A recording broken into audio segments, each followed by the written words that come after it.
Hey everybody, welcome back to the channel. In this video I'm going to be talking about this chair right here, which is the Ergolab Stealth Chair. So if you're looking at this video, you probably know what this is already. This is pretty much the only chair I've seen used by anybody that is talking about music on YouTube, particularly studio-based stuff. This chair is, I believe, maybe the only chair designed for people that work with DAWs, work with consoles, work in the music industry, engineering.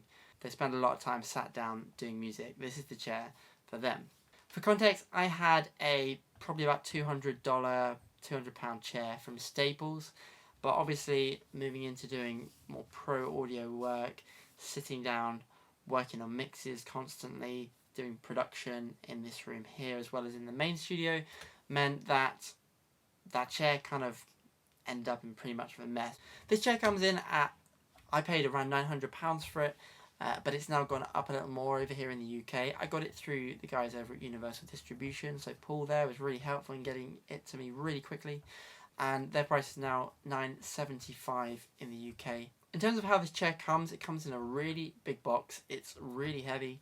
It was a big challenge getting it up here into this space, but once it was done, I can understand why. There was so much stuff in that box. Not only do you get the setup I have right now, which is more of the traditional office setup with the traditional 5-point base and small wheels, you also get a set of larger wheels if you want them for more touring use, rougher terrain, where they might get more damage, they need to be less sensitive.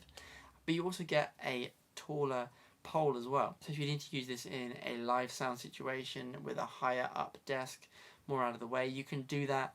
It comes with the pole with the ring, so you've got a footrest as well. It's just super, really high quality, well built stuff, and that goes for all of the chair. It definitely has a feel of quality, it's weighty, and you know it's going to last.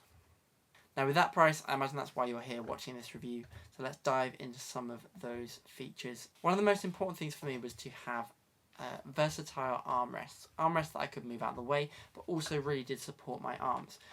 With these, we have really quick access to the up and down feature of them, as well as tilt left and right. The thing for me is being able to quickly grab an instrument and play it, be able to put it back down, whilst also not changing chairs, not moving around too much, just be able to grab the instrument, hit record, play, be done, put it back down.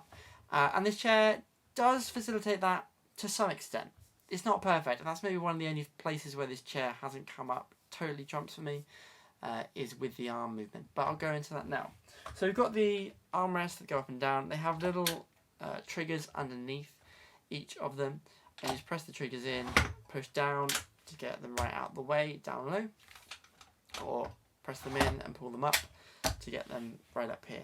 That helps alleviate the stress on your shoulders when they're up in this position, and it feels great. I have them right in that highest position, which is right in line with my desk, which means I just put my hands on the keyboard and trackpad, no problem, no change in height. It's great, really works for me. It's also got this tilt in and out, which is good. It's helpful. I find actually sometimes I sit like that occasionally, not too often, but if I'm kind of wanting to rest a little bit, I generally have them straight dead on. And then when I'm playing an instrument, quite often I'll do this, so I'll have them pointing outwards, bring them right down to bottom position as well. And that kind of gets them as far out of the way as needed. So when it comes to me playing an instrument in this chair, I will generally do these things. So the arms are down and pushed away, as you can see here.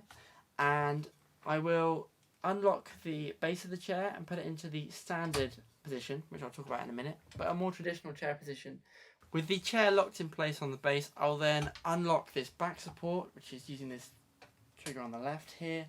That then allows it to be free. I'll make sure that it's pushing into my back here and lock it into position again. And then that gives me, a position that I can play guitar in quite comfortably. Put it on this leg or in the middle, which is even better. But it works. It really does work.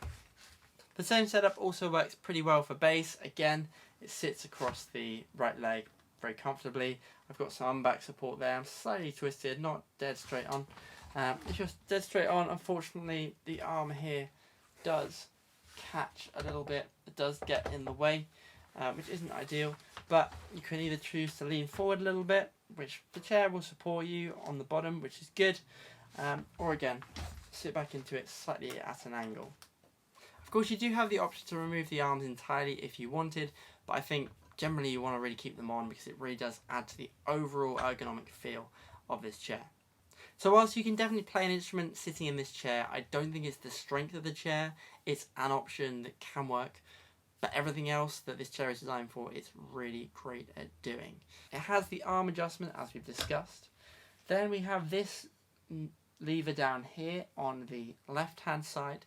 This lever is for the back support. So the idea with the back support is you loosen it, it's spring loaded effectively, and so you can lean back in it and it kind of resists you and pushes into your back. But the idea is to sit with your bottom right in the back of the main seat and then just let it push into your back and then lock that into place. So as you can see there, it's just, it's not pushing anywhere else, it's pushing into my back, and then all I have to do is lean down here, pull the lever, and that is the perfect position for it to support the lumbar down here, supporting my lower back right around the belt line. So on the back of the chair there's a simple adjustment screw to adjust the height of the back. So the back should sit into the line of your belt, and so you want to set it up like so. So that's a bit too low at the minute.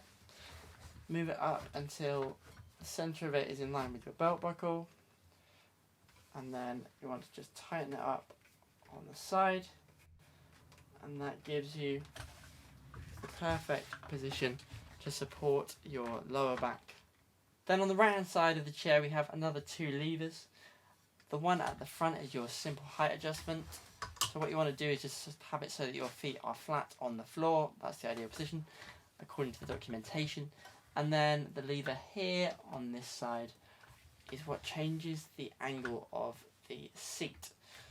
The angle of the seat is probably the thing that really differentiates this chair from other chairs available on the market. Whilst other chairs have your legs parallel with the floor at a 90-degree angle, this chair has the option. You can either have it so that you are in that classic parallel position, or you can have it so your legs fall forward slightly, which is the position I've chosen and really prefer, and is also recommended in the documentation. So how does it work? Well, effectively the chair has a floating system. So that means that when I lean forward, the chair leans forward with me. The base of the chair will move forward with my legs, and the back support will also help and support the lumbar still. And that means that when you're leaning forward to do an adjustment, say you're adjusting something on a console, or you're working with a door controller or something in front of you, when you're leaning forward, the chair comes with you. It feels like you're supported still. You're not kind of half getting up to do it. The chair really moves with you, keeps supporting your back. And in addition, the back rocks slightly, so it's on a little pivot here, and I think you can see it in the B-roll camera there. And that means that it also is stimulating blood flow to the lower back, which feels great. It's good for you, it's good for your health, and it's good for you when you're sat down for long periods of time. So having described all that, the most important thing is probably, how does it feel? Is it a good chair? And it's probably, I describe it as the most uncomfortable, comfortable chair I've ever sat in.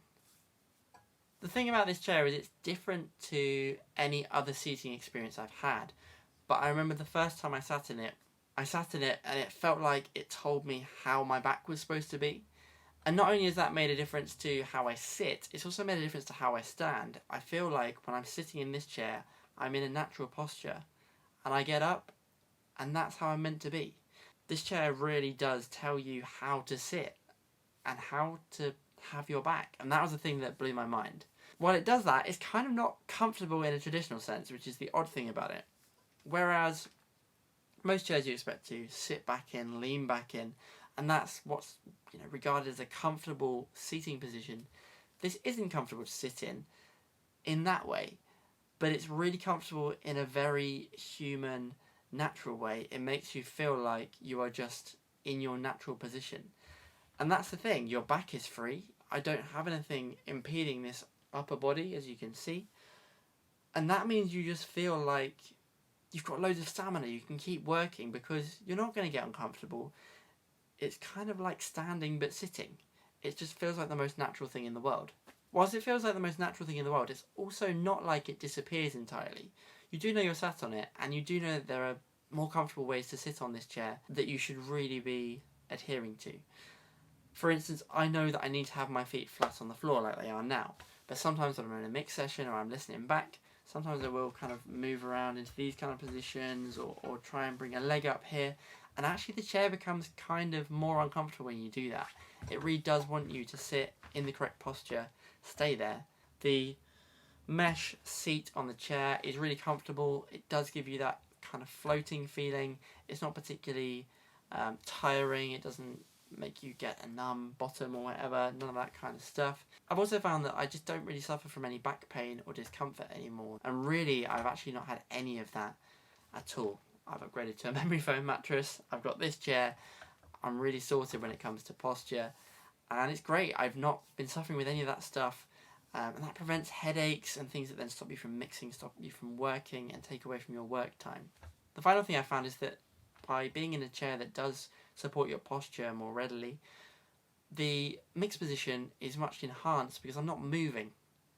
I'm not slouching or in different positions in relation to the tweeters. The tweeters are at a more consistent height because I'm not moving so much, because the chair is really supporting me well. So overall, I've been really happy with this chair. I think I would equate it to something like runners wearing running shoes or footballers wearing football boots, rather than another type of shoe or trainer. Yes, you can wear something else and it'll be good, it'll do the job, but when you want to do it consistently, have the endurance, do it to a high level, this chair is kind of like that. It's kind of like those pieces of footwear. They allow me to work for longer, more consistently, and better. The only downside of it is that Horatio can't climb on the back of it anymore, which is a little bit of a letdown for him. So those are my thoughts on the Ergolab Stealth Chair. This wasn't a sponsored video, but I did get the chair from the guys at Universal Distribution and Paul over there. And if you want to get hold of one of these in the UK, that is the place to do it. Yes? I'll leave a link to their website in the description below. And while you're there, you'll also see a load of affiliate links. If you want me to keep producing more videos, please do use those links when you're using those websites. So reverb.com, Amazon, if you click through there, a little bit of the money you spend comes back to me. It doesn't cost you any extra, but it just helps me fund the channel, helps me make more videos that are useful for you, hopefully like this one. Let me know what your thoughts are on this chair in the comments below. I'd love to hear what you're using now. What are you using that has been really successful for playing instruments, given that that's kind of one of the downfalls of this chair? And what have you found just to be great, comfortable chairs to use in your musical environments? Let me know all of that in the comments below. If you enjoyed this video, please hit the like button, as that really helps YouTube in terms of the algorithm and get this video in front of more people, help grow the channel, and helps me make more videos as well. And if you want to see more videos like this, more content, the follow-up video on this chair a few months down the line, hit the subscribe button and you'll be notified when that comes out too. Thank you so much for watching this video. I'll see you in the next one.